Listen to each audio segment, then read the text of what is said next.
রাজ্যের শাসক দলের বড় ভোট ব্যাংক সংখ্যালঘুরা। তাই সংখ্যালঘু ভোট পেতে বাংলাদেশে অনুপ্রবেশকারীদের ভারতীয় পরিচয়পত্র তৈরি করে দেওয়া হয়। দীর্ঘদিন ধরে এটা হয়ে আসছে এই অভিযোগ বিরোধী শিবিরের। বিরোধীদের দাবি, রাজ্যে বাংলাদেশের সীমান্তবর্তী জেলাগুলি যেরকম নদিয়া, উত্তর চব্বিশ পরগনা, মুর্শিদাবাদ, মালদা এই সমস্ত জায়গা দিয়ে কিন্তু অনুপ্রবেশের ঘটনা ঘটছে।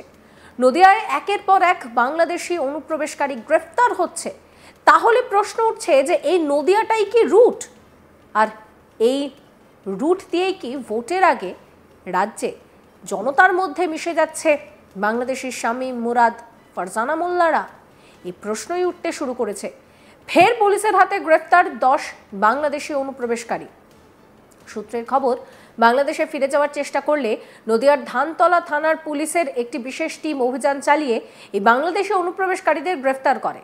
জানা গিয়েছে, সোমবার 26শে মে সকালে নদিয়ার ধানতলা থানার বহিরগাছি জিপির কুলগাছি গ্রামে ওই বাংলাদেশিরা লুকিয়ে রয়েছে বলে পুলিশ জানতে পারে।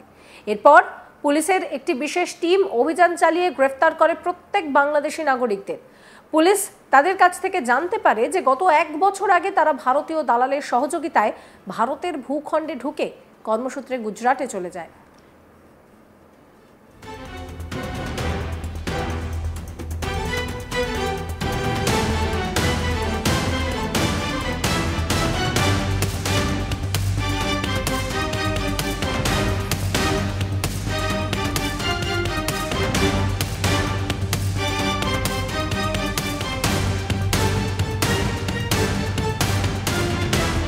সোমবার সকালে আবারও বাংলাদেশে ফিরে যাওয়ার চেষ্টা করছিল অভিযুক্তরা, কিন্তু সেই চেষ্টা ব্যর্থ করেছে পুলিশের বিশেষ টিম।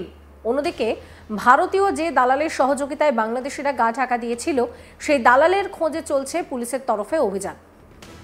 সোমবার দুপুরে ধৃতদের বিরুদ্ধে প্রাসঙ্গিক মামলা রুজু করে তোলা হয় রানাঘাট বিচার বিভাগীয় আদালতে। তদন্তের স্বার্থে জিজ্ঞাসাবাদের জন্য পুলিশ হেফাজতে নেওয়ার আবেদন জানানো হয় পুলিশের তরফে। জানা যায়, ধৃত বাংলাদেশিদের নাম ফারজানা মোল্লা, নাজমিন মোল্লা, আদারি মোল্লা, রিক্তা মোল্লা, সাথী মোল্লা, রাবিয়া মোল্লা, শামীম মোল্লা, মুরাদ মোল্লা, ইকবাল মোল্লা, আজিম মোল্লা।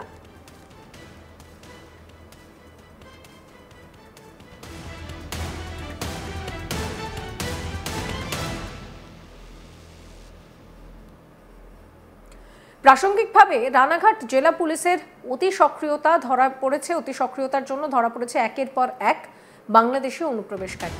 বিশেষ করে ভারত বাংলাদেশ সীমান্ত লাগোয়া থানা এলাকাগুলিতে গা ঢাকা দিয়ে থাকছে বাংলাদেশি অনুপ্রবেশকারীরা। অনুপ্রবেশকারীদের মদত দিয়ে মোটা টাকা মুনাফা লুটছে ভারতীয় দালালরা। পুলিশ দালালদের বিরুদ্ধেও একইভাবে অভিযান চালিয়ে আসছে। কয়েকদিন আগে অনুপ্রবেশ নিয়ে পুলিশকে সক্রিয় থাকতে নির্দেশ দিয়েছিলেন রাজ্যের মুখ্যমন্ত্রী মমতা বন্দ্যোপাধ্যায়। সীমান্তে নজরদারি নিয়ে প্রশ্ন তুলেছিলেন, বারবার যাতে অনুপ্রবেশ না হয় সে বিষয়ে লক্ষ্য রাখতে বলেছিলেন। কিন্তু তাও অনুপ্রবেশের সংখ্যা কমছে না। প্রতিদিন পুলিশের জালে ধরা পড়ছে অনুপ্রবেশকারী। এখনো পর্যন্ত সেই সংখ্যা কিন্তু 490-এরও বেশি। এখন দেখার, অনুপ্রবেশকারীদের মদতদাতা ভারতীয় দালালদের বিরুদ্ধে কি কঠোর পদক্ষেপ করে পুলিশ প্রশাসন। বিজেপি নেতা সোমনাথ কর কি বলছেন শোনাবো। দেখুন, আমরা এটা আগেও আপনাদেরকে বলেছি যে গোটা পশ্চিমবঙ্গটা একটা পশ্চিম বাংলাদেশ হয়ে গেছে। ফলে এই বাংলাদেশ থেকে যে অবাধে লোক এখানে যাতায়াত করে, পশ্চিমবঙ্গে যাতায়াত করে, এবং অবাধে যে তারা বেরিয়ে যায়, এটার পেছনে যে প্রশাসনিক মদতেই এই কাজগুলো চলে, এটা একদম নিশ্চিতভাবে বলা যায়।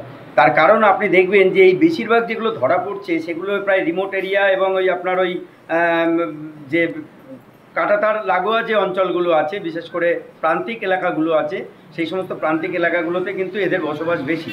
এরা এখানে এসে মূলত তৃণমূলের হয়ে কাজ করে। আমি আপনাকে বলছি, আবারও দায়িত্ব নিয়ে বলছি, যে তৃণমূল কংগ্রেসের ভোটারই ম্যাক্সিমাম হচ্ছে এরা।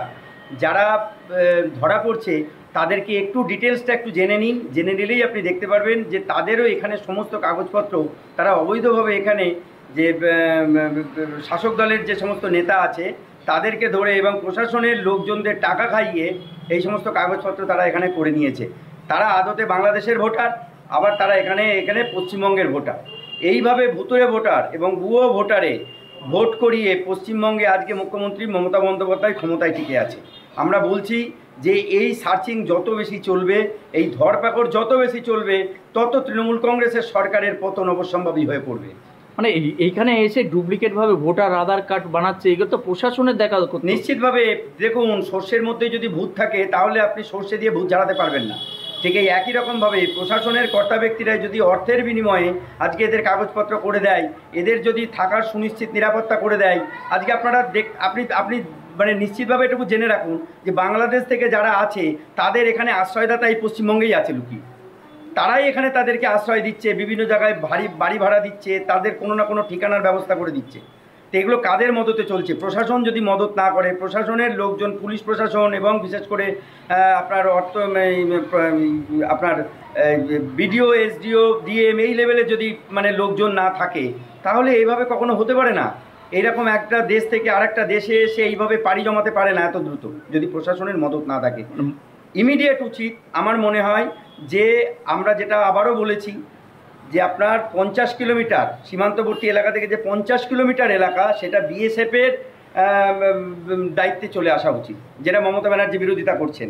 হ্যাঁ, তার কারণ তিনি জানেন যে যখনই সীমান্তবর্তী লাগোয়া ওই অঞ্চল থেকে 50 কিলোমিটার বিএসএফের দেখভালের মধ্যে চলে আসবে, সেইখানেই আসল ভূতগুলো, আসল যে তৃণমূলের যে মূল ভোটার যেগুলো আর কি, সেই ভুতুরে ভোটার সেইগুলো আছে লুকিয়ে, তারা ধরা পড়ে যাবে। সেই জন্যই মমতা ব্যানার্জি বিরোধিতা করছেন।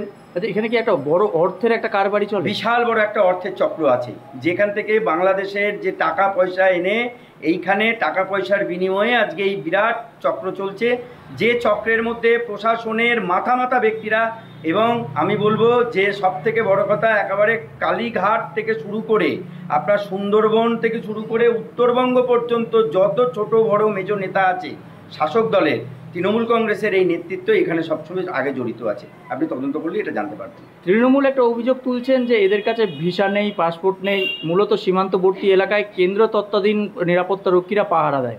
সে জায়গায় দাঁড়িয়ে তাদের চোখে ফাঁকি দিয়ে কিভাবে প্রবেশ করে? আদতে বিজেপির এটা গাফিলতি, তারাই চাইছে যে জঙ্গি প্রবেশ করুক ভারতে। কি বলবো, তারা খুব ভালো করে জানে যে কাদেরকে নিয়ে প্রশ্ন তুলছে। বিএসএফ জওয়ান, সেনা জওয়ান নিয়ে প্রশ্ন তোলাটা তৃণমূলের একটা স্বভাবে পরিণত হয়ে গেছে। অর্থাৎ তারা যখন এই ধরনের কোনোরকমভাবে ফেসে যায়, কোনোরকমভাবে যখন তাদের চুরি ধরা পড়ে, তখন তারা সরাসরি সেনার দিকে আঙুল তুলে দেয়, বিএসএফ জওয়ানের দিকে আঙুল তুলে দেয়। রাতের অন্ধকারে কাঁটাতার পেরিয়ে যে সমস্ত আনপ্রোটেক্টেড এলাকা আছে, সেই সমস্ত প্রোটেক্টেড এলাকা দিয়ে এই বাংলাদেশি অনুপ্রবেশকারীদের অবাধে পাচার কার্য কারা করে? এই গরু পাচার, এই চিনি পাচার, লবণ পাচার, এগুলো কারা করে? আপনি গিয়ে দেখবেন যে এর সঙ্গে সমস্ত তৃণমূলের নেতৃত্ব জড়িত আছে। আর সেই জন্যেই আজকে একটা কাঁচা ঘর থেকে আজকে একটা প্রাসাদপ্রম বাড়ি তৈরি করে ফেলেছে তৃণমূলের ছোট বড় মেজো নেতারা। তারা দেখবেন একটা বড় বড় 4 চাকা স্করপিও গাড়ি নিয়ে এখন ঘোরে। এ টাকা কোথা থেকে আসছে? আজকে বীরভূমের যে অনুব্রত মণ্ডল, তার এই বারবারন্ত কোথা থেকে আসছে? এই সমস্তটাই হচ্ছে এই যে পাচার কার্যের সঙ্গে যুক্ত আছে।